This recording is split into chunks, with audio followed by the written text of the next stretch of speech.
The wedding had been planned with the kind of delicate precision that only the Forresters could orchestrate, a celebration wrapped in silk and gold, glowing beneath crystal chandeliers that shimmered like frozen stars. Brooke stood at the center of it all, radiant in a gown that seemed to merge with the soft afternoon light pouring through the windows.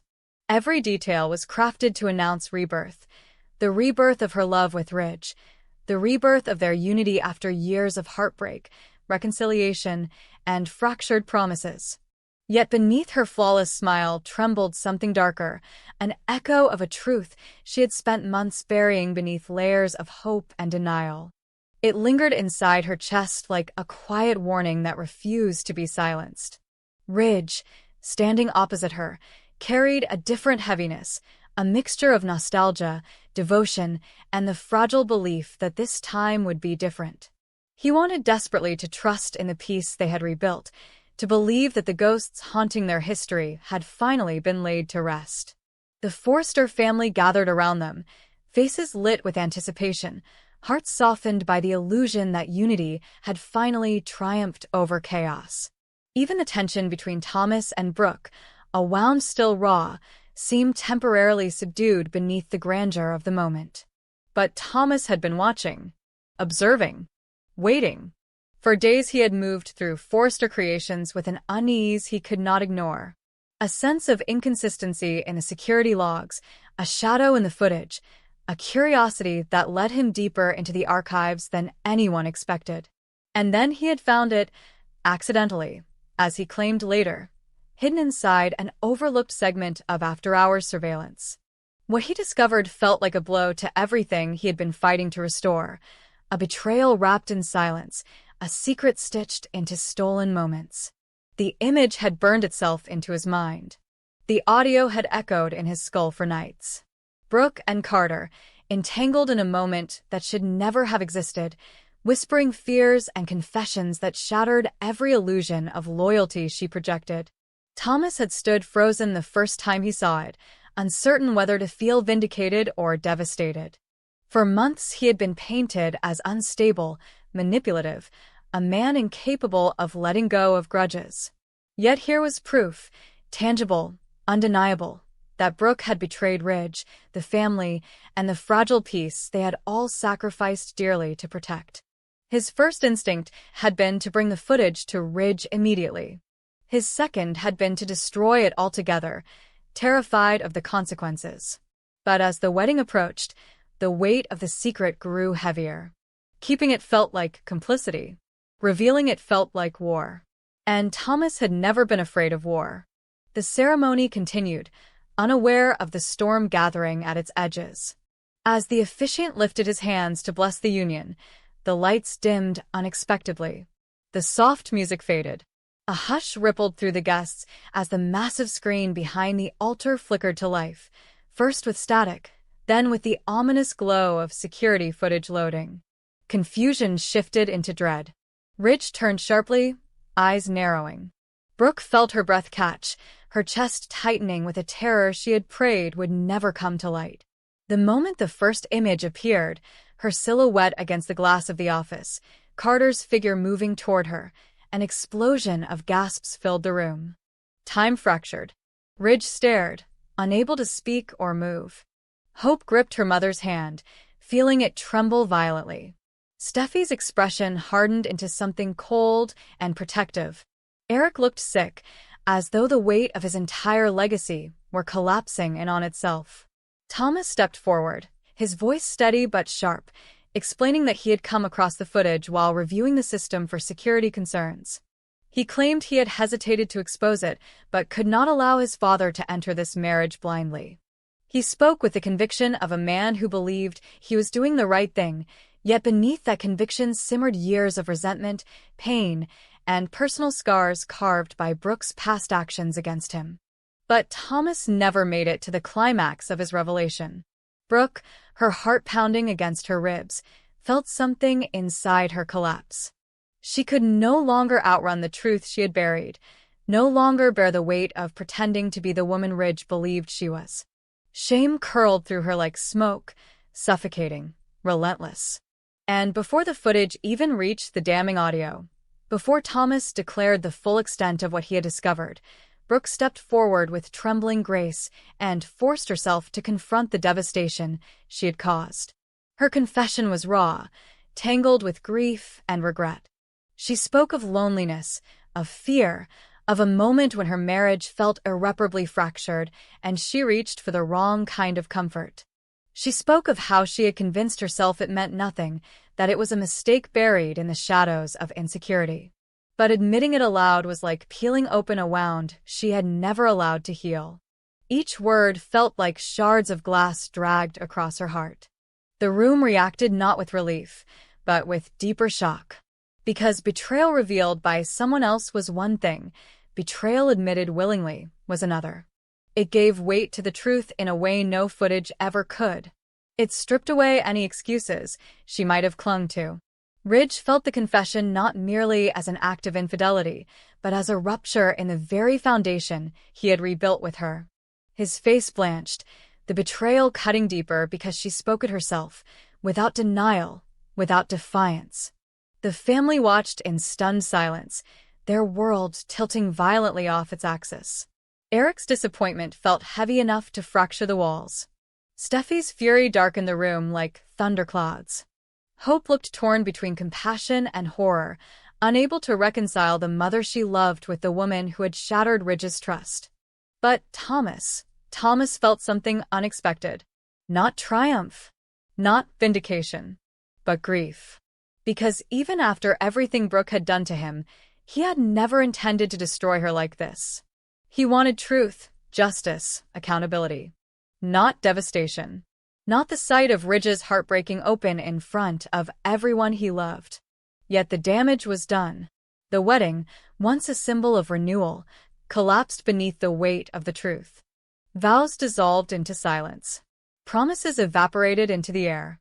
Ridge stood motionless, as though his entire world had cracked beneath his feet, leaving only shards that no apology could ever mend. And Brooke, overwhelmed by shame, could only watch as the future she had tried to reclaim slipped away in a single, irreversible moment. This was no longer a wedding.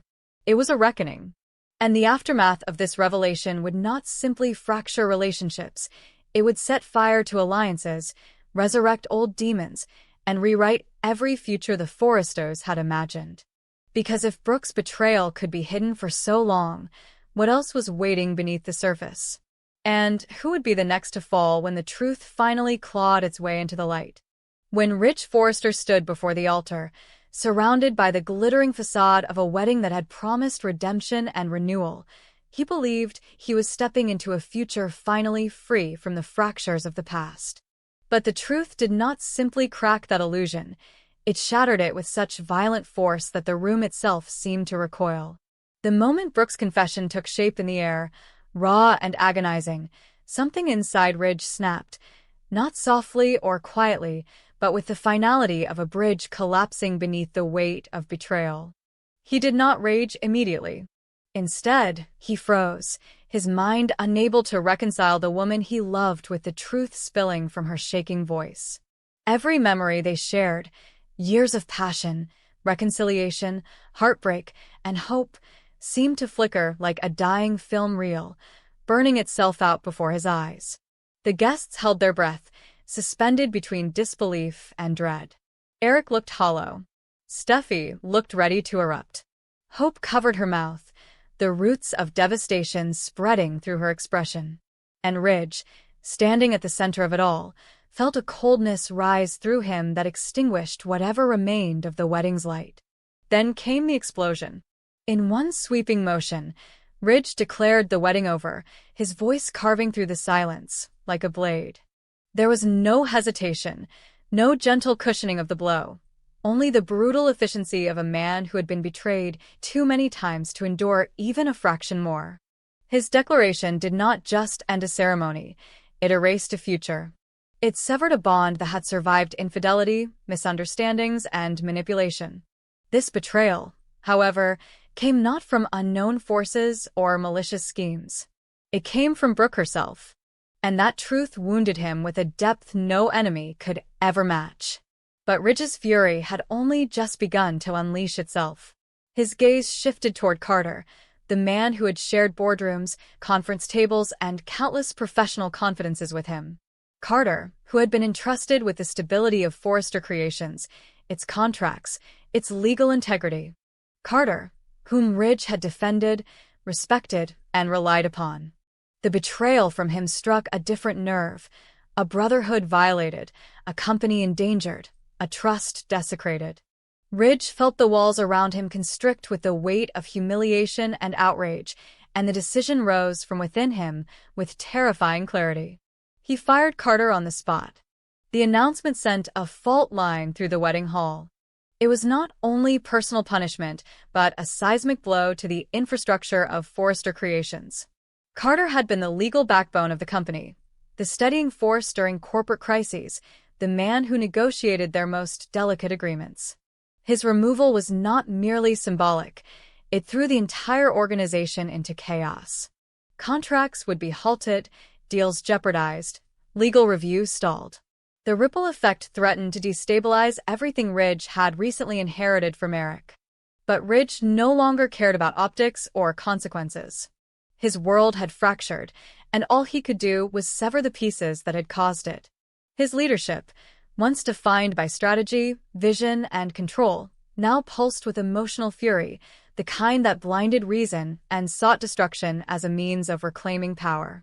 Steffi saw it instantly, recognizing the dangerous shift in her father's equilibrium, but she knew better than to intervene in the raw aftermath of betrayal. Everyone present understood that Ridge would not hear reason until the storm within him burned itself out. Brooke collapsed under the weight of his rejection. Her confession had been an act of surrender, not strategy. She had hoped honesty might spare her from greater ruin, might carve a path toward forgiveness. But the reality of her actions, laid bare before the people she loved, forced her into a landscape of shame so vast it swallowed her whole. She saw the love in Ridge's eyes vanish, replaced by a silence so cold it felt like exile. The wedding that was meant to symbolize everlasting devotion now stood as a gravestone for a relationship she herself had destroyed. But perhaps no one suffered a deeper, more unexpected wound than Hope. Hope Logan, newly remarried, newly hopeful, had walked into the wedding carrying the lightness of someone who believed that stability had finally found its place in her life. But the moment Thomas revealed the footage, and the moment Brooke admitted the truth, Hope felt her world rupture in ways she could not immediately articulate. She had always admired her mother's strength, her resilience, her capacity to rebuild. But she had also grown up amid the wreckage Brooke often left behind. And now, the one person she relied on for emotional grounding had committed a betrayal so severe that it sent Hope spiraling into a kind of silent despair. What devastated her most was not merely that Brooke had cheated, but that she had cheated with Carter. A man Hope had trusted. A man she had once confided in, leaned on, even admired for his integrity. She remembered his kindness during her darkest moments, his support during her heartbreak, his unwavering professionalism at Forrester. To know that he had crossed a line with her mother, violating not only Ridge's trust but Hope's own sense of judgment, made her feel foolish, weak, misled. It reopened wounds she thought had healed and forced her to confront the unsettling truth that she had been too trusting of someone who did not deserve that faith. Liam was by her side, trying to comfort her, but Hope found her thoughts drifting toward Thomas in a way that unsettled her. It wasn't romantic, not yet, not consciously, but there was a sense of understanding she knew Liam could not offer. Thomas knew what it was like to be betrayed by Brooke. He knew what it was like to carry wounds created by her choices. And in that shared pain, a strange, unspoken alliance began to take shape. Hope did not seek him out immediately, but deep within her heart, she knew she eventually would. She needed someone who could understand the complexity of this heartbreak, not just from the outside but from within. Meanwhile, Thomas watched the devastation unfold with a mixture of satisfaction and remorse. He had never wanted this wedding to happen. He believed Brooke did not deserve his father. He believed Ridge deserved someone who would not continually betray him. And yet, seeing the pain on Hope's face, the collapse of her faith in both her mother and Carter, he felt a pang of guilt he had not expected. The reveal had been necessary, but the collateral damage was far more brutal than he had imagined. The Forrester family, moments ago united in celebration, now fractured into silent factions, each member drowning in shock, grief, or fury. The wedding hall remained a monument to everything that had been lost, a collection of wilted flowers, abandoned champagne glasses, and shattered illusions lying hidden beneath silk tablecloths. But the true crisis had only just begun. Ridge's impulsive firing of Carter meant the company now faced a legal vacuum at the worst possible moment, a vulnerability that competitors like Bill Spencer or even shady international investors could exploit. Brooks' reputation was about to be torn apart in the press, dragging Forrester Creations into scandal. Hope's emotional unraveling threatened her role at Hope for the future. Steffi's instincts were shifting toward crisis mode, and Thomas, unexpectedly, was on the brink of forming a new kind of emotional tether to Hope that could reshape the future of the entire Forrester-Logan Spencer triangle. The wedding had ended, but the consequences of this collapse were about to ignite a war far more destructive than any the Forresters had faced before. A war between families. A war between lovers. A war within the heart of Forrester Creations itself. And the first shot had been fired by Brooke Logan.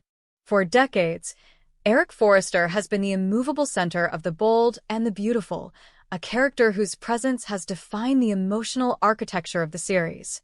Viewers have grown accustomed to seeing him seated at the head of the Forrester dining table, guiding his children through storms, asserting authority with quiet grace, or standing before the atelier's drafting board with the determination of a man who built an empire thread by thread.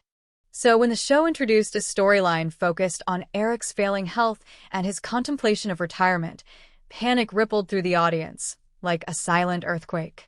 This was not merely another dramatic beat woven into the fabric of Forrester drama. It felt like a threat to the legacy of the show itself, as if a pillar of nearly 40 years were beginning to crack under the weight of time. Across fan forums, social media timelines, and podcast discussions, a single question echoed louder than any plot twist. Is John McCook leaving? It was a question that carried with it not only fear but grief, as though viewers were being asked to imagine a future of the show without the character who had anchored its moral, emotional, and artistic compass. Eric Forrester was not simply a role. He was the beating heart of a dynasty, the embodiment of the show's multi-generational storytelling, and the lens through which the audience had witnessed decades of triumphs and tragedies. The mere suggestion that his story might be nearing an end felt like an unraveling of the show's very soul. And yet the speculation was understandable. Eric's health storylines had intensified in recent years, shifting from vague concerns to life-or-death confrontations with mortality. Each scene seemed to whisper the possibility that the character was intentionally being written toward closure. The pacing felt deliberate. The tension felt final. Fans read between the lines as they watched Eric prepare speeches, settle conflicts, and pass symbolic responsibilities to Ridge, interpreting each moment as a farewell. The emotional weight of these episodes was heavy not only because of the character's fragility, but because viewers could not separate Eric Forrester from John McCook, the actor who had breathed life into him for nearly 4 decades. When the patriarch grew weak, fans saw echoes of McCook's real humanity, his age, his long career, his natural evolution as a performer whose legacy mirrored that of the character he portrayed. Soap audiences often blur the line between actor and role. With McCook, that line barely existed. Thus, every decline in Eric's health reverberated like a personal loss for those who had grown up with him, those who had watched him age gracefully on screen, and those who saw him as a constant in a world of constant change. But then the rumors escalated. Headlines theorized. Blogs speculated. Fans feared that the show was preparing itself for the unthinkable. The industry whispered that perhaps McCook was ready to step away, that his time had come, that his decades-long tenure had finally reached its natural conclusion. And because the show had used his vulnerability as such a powerful dramatic tool, those whispers suddenly felt plausible. Then came the interview that shifted everything. John McCook, with the candor and warmth that had endeared him to audiences since 1987, dismantled every rumor with a simplicity that felt both comforting and triumphant. He declared that he had no intention of leaving the bold and the beautiful. He insisted that retirement did not interest him, that he still found joy in the work, and that as long as the show continued to write for him, he would continue to show up with the same devotion that had carried him through nearly 4 decades. His voice, seasoned yet steady, had the authority of a man who knew exactly who he was and what he loved. His laughter when discussing his own mortality, joking that he might simply pass away on set and be carried home, held a strange mixture of sweetness and stoicism. It was the humor of someone who understood the fragility of life, yet refused to let fear diminish his passion. Hearing him speak so openly felt like a gift to the audience, a reassurance that the emotional storms around Eric Forrester were nothing more than narrative thunder, loud, dramatic, but ultimately controlled. For now, the heart of Forrester Creations remained intact. But even with McCook's reassurance, an emotional tension lingered. Soap operas, by their nature, reflect the uncomfortable truth of time. Characters die. Legacies evolve. Generations shift.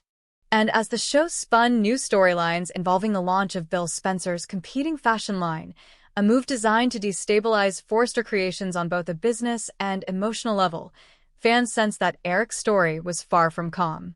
He was on the brink of another war, one that threatened not only his artistic identity, but his place within a shifting family dynamic.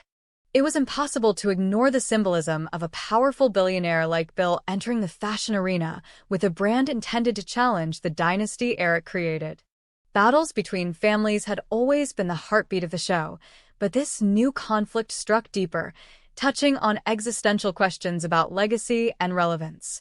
Eric's storyline no longer revolved solely around health scares or quiet introspection.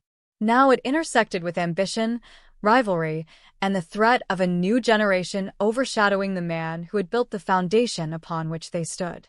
The writers seemed to understand the emotional gravity surrounding Eric, weaving his arc with a blend of vulnerability and defiance. He was not simply ill, he was fighting for the very identity that had defined him for decades. And though fans knew McCook was not going anywhere, the fragility of Eric Forrester on screen served as a poignant reminder that time moves forward whether we invite it or not. Meanwhile, behind the scenes, his continued presence felt like a stabilizing force for the entire cast.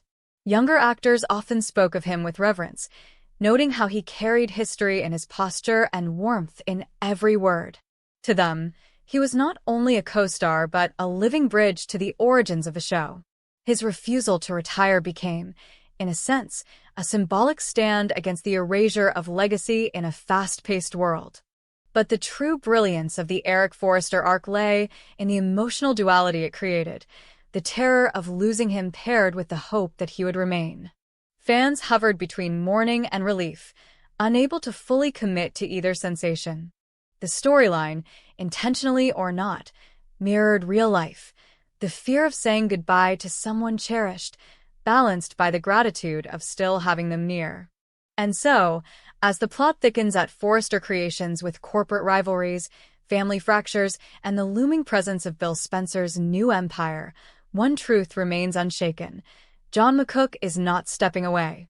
He remains the anchor of the show, the living embodiment of continuity, the man whose presence reassures the audience that even in a world defined by betrayal and reinvention, some legacies refuse to fade. The question now is not whether McCook will leave, but how the writers will continue shaping Eric's journey in a way that honors his legacy while keeping the audience enthralled. Because the patriarch's next chapters, whether triumphant or tragic, will shape not only Forrester Creations, but the emotional trajectory of the entire series. And if there is one thing fans have learned over the past nearly 40 years, it is this. Eric Forrester may bend, may falter, may question his place in the world, but he does not break.